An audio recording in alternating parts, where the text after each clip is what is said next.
Hello everyone, welcome to this class. और आज हम बात करने वाले हैं बहुत ही इंपॉर्टेंट टॉपिक के बारे में। जूल्स एक्सपेरिमेंट के बारे में आज हम बात करेंगे। और ये एक्सपेरिमेंट किया गया था 1843 में जूल के द्वारा। और इस एक्सपेरिमेंट ने थर्मोडायनामिक्स की दशा और दिशा दोनों बदल दी थी। इसने एनर्जी के अंडरस्टैंडिंग को पूरी तरह से बदल दिया था। इसने हीट और वर्क के अंडरस्टैंडिंग को पूरी तरह से समझाया था। इसी एक्सपेरिमेंट ने मैकेनिकल इक्विवेलेंस ऑफ हीट के बारे में बताया था। इसी एक्सपेरिमेंट ने फर्स्ट लॉ ऑफ थर्मोडायनामिक्स का फाउंडेशन रखा था। और इसी एक्सपेरिमेंट ने एनर्जी के क्वालिटी के बारे में भी बात किया था कि कौन सा एनर्जी का फॉर्म लो क्वालिटी का है और कौन सा एनर्जी का फॉर्म हाई क्वालिटी का है। इसी एक्सपेरिमेंट ने सेकेंड लॉ ऑफ थर्मोडायनामिक्स की भी नींव रखी थी। और इसी एक्सपेरिमेंट ने सबसे पुराने थ्योरी ऑफ हीट को चैलेंज किया था, जिसका नाम है कैलोरी थ्योरी ऑफ हीट। उसको इसने चैलेंज किया था और बदल के रख दिया था। इसके बाद जो हीट की अंडरस्टैंडिंग आई थी वो पहले वाले अंडरस्टैंडिंग से पूरी तरह से अलग थी। तो चलिए स्टार्ट करते हैं आज का ये वीडियो। तो सबसे पहले हम ये समझते हैं कि एक्सपेरिमेंटल सेटअप कैसा था और फिर ये एक्सपेरिमेंट कैसे परफॉर्म किया गया था। तो ये सेटअप बहुत ही सिंपल था, जिसमें था एक कॉपर का सिलिंड्रिकल वेसल जिसको कहा गया कैलोरी मीटर। और इसी कैलोरी मीटर में नोन अमाउंट ऑफ वाटर, पानी, नोन मास ऑफ वाटर रखा गया था। और इसमें इस वेसल के अंदर एक था एजिटेटर जिसे कहा गया पैडल व्हील। मतलब उस एजिटेटर को घुमा के हम पानी को स्टिर कर सकते थे, पानी को मिक्स कर सकते थे। इस पैडल व्हील से एक स्पिंडल कनेक्ट था और ये स्पिंडल जो है एक ड्रम से कनेक्ट था। इसके बाद इस वेसल के अंदर कुछ वेन्स लगाए गए थे चारों तरफ से, जिससे कि अगर पैडल व्हील घूमे, अगर पानी को मिक्स किया जाए तो वो मिक्सिंग यूनिफॉर्म हो, इस कारण से वेन्स लगाए गए थे। इसके बाद जो स्पिंडल है उसको कनेक्ट किया गया था एक ड्रम से, सिलिंड्रिकल ड्रम से। और उस ड्रम के ऊपर से स्ट्रिंग लगे हुए थे चारों तरफ से, इस तरह से गोल गोल स्पाइरल वे में। और वो स्ट्रिंग जो है दोनों तरफ से पुली के सहारे मास या वेट से कनेक्टेड थे। इस वेसल में एक थर्मोमीटर लगाया गया था जो पानी का टेम्परेचर मेजर कर सकता था। और जो ड्रम था उसके ऊपर एक हैंडल लगाया गया था। इसका मतलब यह है कि अगर हम हैंडल को घुमाएं तो उससे क्या होगा कि जो स्ट्रिंग है वो ओपन होगा और वेट नीचे जाएगा। अगर हैंडल को दूसरी तरफ घुमाएं तो क्या होगा कि जो स्ट्रिंग है वो ओपन नहीं होगा, वो फिर से रैप होने लगेगा इसके ऊपर। और फिर क्या होगा कि वेट दोनों तरफ से ऊपर आएगा। और जब वेट ऊपर नीचे मूव करेगा तो उससे क्या होगा कि उसी के साथ जो पैडल व्हील है वो रोटेट करेगा और वो पानी को एजिटेट करेगा। जब पैडल व्हील पानी को एजिटेट करेगा तो वो क्या करेगा, पानी पे एक वर्क करेगा, मैकेनिकल वर्क पानी पे करेगा। और फिर जो पैडल व्हील का मटेरियल है और जो पानी है उसके बीच फ्रिक्शनल फोर्स लगेगा, जिस कारण से क्या होगा कि हीट जनरेट होगा, पानी गर्म होगा, उसका इंटरनल एनर्जी बढ़ेगा और पानी को हीट सप्लाई हो जाएगा और पानी का टेम्परेचर बढ़ेगा। तो जूल ने क्या किया कि उसने अलग अलग वेट लगा के हैंडल को घुमा के उसको ऊपर नीचे करके बहुत सारे एक्सपेरिमेंट किए। और फिर देखा कि जो वो वेट को ऊपर नीचे लिफ्ट कर रहा है हैंडल घुमा के, तो उसके कारण से जो पोटेंशियल एनर्जी में बदलाव आ रहा है वेट का, तो वही वर्क हो रहा है पानी में। और वही वर्क जो है वो क्या कर रहा है कि पैडल व्हील को घुमा रहा है। और जो पैडल व्हील घूम रहा है तो उसके कारण से क्या हो रहा है कि फ्रिक्शन के कारण उसमें हीट ट्रांसफर हो रहा है और फिर वाटर का टेम्परेचर इंक्रीज हो रहा है, वाटर गर्म हो रहा है। और ये बहुत सारे एक्सपेरिमेंट किए अलग अलग वेट को लेके, अलग अलग लिक्विड को भर के इस वेसल के अंदर। और इसके बाद उसने क्या किया कि वर्क जो किया उसने पैडल व्हील से और जो हीट जनरेट हुआ, जो टेम्परेचर बढ़ा वाटर का, दोनों के बीच रिलेशन निकाला, जिसे कहा गया मैकेनिकल इक्विवेलेंस ऑफ हीट।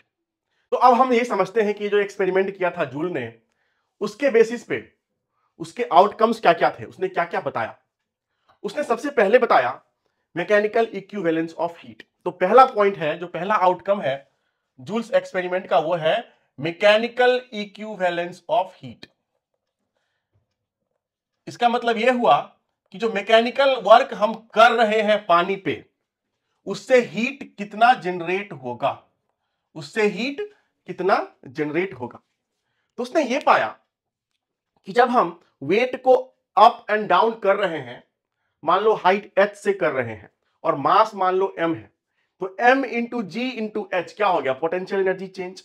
और वही वर्क जो है वो होगा पैडल व्हील के सहारे पानी पे। तो माने इसका मतलब यह हुआ कि हमने पानी पे कुछ वर्क करा और उस कारण से क्या होगा कि पानी का टेम्परेचर बढ़ेगा। और उसने वो टेम्परेचर कितना बढ़ा वो थर्मोमीटर से नाप लिया और फिर उसने हीट और वर्क, जो वर्क किया हमने और जो हीट जनरेट हुआ, जो पानी का टेम्परेचर बढ़ा, उसमें एक रिलेशन निकाला और उसी को कहते हैं मैकेनिकल इक्विवेलेंस ऑफ हीट। मतलब उसने बताया कि work required to increase the temperature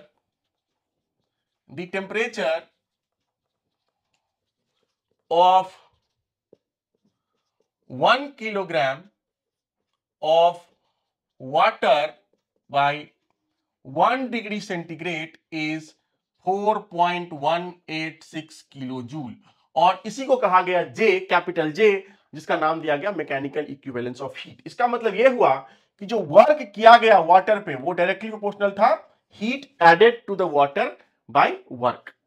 तो उसने ये पाया कि वर्क जो है वो डायरेक्टली प्रोपोर्शनल है हीट के, और जो प्रोपोर्शनैलिटी कांस्टेंट है J, उसका वैल्यू था 4.186। तो ये था पहला आउटकम जूल का। तो J का वैल्यू कितना था, 4.186 किलो जूल पर किलोग्राम पर डिग्री सेंटीग्रेड। ये था पहला आउटकम जूल के एक्सपेरिमेंट का। इस एक्सपेरिमेंट का जो दूसरा आउटकम था वो ये था कि इसी एक्सपेरिमेंट ने फर्स्ट लॉ का फाउंडेशन दिया था। जो फर्स्ट लॉ ऑफ थर्मोडायनामिक्स है, जिसमें हम कहते हैं कि energy can neither be created nor be destroyed, it can be converted from one form to another form. तो ये जो फाउंडेशन आया था फर्स्ट लॉ ऑफ थर्मोडायनामिक्स का कि एनर्जी कंजर्व करता है, वो इसी एक्सपेरिमेंट की मदद से आया था, जूल्स एक्सपेरिमेंट की मदद से आया था। तो हुआ क्या था कि जूल्स ने जिस वेसल में एक्सपेरिमेंट किया था कैलोरीमीटर में, उसको पूरी तरह से इंसुलेट कर दिया था चारों तरफ से, जिससे कि उससे कोई हीट लॉस सराउंडिंग में ना हो सके। और फिर उसने क्या किया कि मान लो कि उसने h हाइट से वेट को डाउन कर दिया, तो m इंटू जी इंटू एच, ये हो गया पोटेंशियल एनर्जी चेंज उस वेट का। और सेम वर्क किस पे हुआ, वाटर पे पैडल व्हील के सहारे। तो उसने उस वर्क को, जो वर्क हुआ उस कारण से क्या हुआ कि पानी का टेम्परेचर बढ़ गया, पानी का इंटरनल एनर्जी बढ़ गया। इसका मतलब हुआ कि पानी का जो स्टेट है, अगर हम उस वाटर को एक सिस्टम समझें, तो वाटर का स्टेट चेंज हो गया। वो एक इनिशियल टेम्परेचर T1 से मान लो कि फाइनल टेम्परेचर T2 पहुंच गया। और फिर उसने क्या किया कि इंसुलेशन को पूरी तरह से हटा दिया। तो अब क्या होगा कि जब इंसुलेशन हट गया तो फिर से पानी ठंडा होने लगेगा और फाइनली कुछ समय के बाद पानी अपने इनिशियल टेम्परेचर पे पहुंच जाएगा। तो उसने क्या कहा कि अगर हम इस पूरे प्रोसेस को देखें तो पहले क्या हुआ कि पानी इनिशियल टेम्परेचर पे था, इनिशियल स्टेट पे था। तो जब हमने उसको हीट कर दिया तो उसका स्टेट हो गया चेंज और वो पहुंच गया स्टेट 2 पे। तो ये हो गया 1 से 2 पे। और ये 1 से 2 पे कैसे पहुंचा, क्योंकि इसमें हमने कुछ वर्क किया थ्रू पैडल व्हील। और फिर उसने क्या कहा कि जब हम इंसुलेशन को हटा दिए तो फिर से ये वापस पानी जो है स्टेट 2 से स्टेट 1 में आ गया और इसने कुछ एनर्जी जो है वो सराउंडिंग को ट्रांसफर कर दिया और फिर क्या हुआ कि ये पुराने स्टेट 1 पे आ गया। तो मतलब ये हुआ कि ये एक साइक्लिक प्रोसेस में चला। मतलब पहले हुआ हीटिंग पैडल व्हील के सहारे और फिर जब हम इंसुलेशन हटा दिए तो ये हो गया कूलिंग। तो क्या हुआ, ये पहले स्टेट 1 से स्टेट 2 पे गया और फिर 2 से बैक 1 पे आ गया। मतलब ये एक साइक्लिक प्रोसेस हो गया। और उसने क्या कहा कि जो वर्क और हीट में जो रिलेशन है साइकिल में, वो इस तरह का हुआ कि वर्क साइकिल, क्योंकि उसने कहा था work equal to J Q, तो ये अगर साइक्लिक प्रोसेस के लिए हो तो क्या हो जाएगा, work in a whole cycle equal to J into heat transfer in a total cycle. और उसने ये कहा कि जो वर्क इन ए साइकिल है उसने उसको इस तरह से लिख दिया, क्योंकि ये साइक्लिक प्रोसेस है वर्क, और उसको कह दिया कि ये बराबर होगा heat in a law of thermodynamics. तो यही जो एक्सपेरिमेंट था, जूल का एक्सपेरिमेंट, उसने किसका फाउंडेशन दिया था? फर्स्ट लॉ ऑफ थर्मोडायनामिक्स का। क्योंकि ये जो इक्वेशन है work in a cycle equal to heat in a cycle, यही है first law of thermodynamics for the cyclic process. जो तीसरा मेजर आउटकम था जूल के एक्सपेरिमेंट का, वो ये था कि जूल ने क्वालिटी ऑफ एनर्जी के बारे में भी बात किया। जूल ने बताया कि एनर्जी के अलग अलग फॉर्म होते हैं, जैसे कि हीट और वर्क, ये दो अलग अलग फॉर्म हो गए एनर्जी के। तो उसने बताया कि मान लो कि 1 किलो जूल ऑफ हीट है और 1 किलो जूल ऑफ वर्क है, तो दोनों के क्वालिटी में फर्क होगा। उसने कहा कि जो वर्क होता है वो हाई क्वालिटी ऑफ एनर्जी है, और जो हीट होता है वो है लो क्वालिटी ऑफ एनर्जी। हालांकि दोनों क्या है? एनर्जी इन ट्रांजिट है, दोनों ही बाउंड्री फेनोमेना है, दोनों ही स्टोर नहीं हो सकते।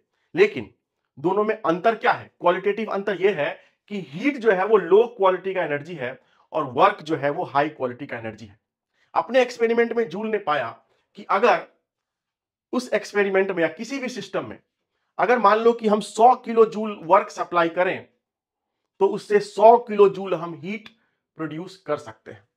लेकिन किसी भी सिस्टम में अगर हम 100 किलो जूल हीट सप्लाई करें, तो उससे हम कभी भी 100 किलो जूल वर्क प्रोड्यूस नहीं कर सकते। मतलब कि वर्क को हीट में कंप्लीटली कन्वर्ट किया जा सकता है 1 to 1, लेकिन हीट को वर्क में कंप्लीटली कन्वर्ट नहीं किया जा सकता है, ऐसा पॉसिबल ही नहीं है।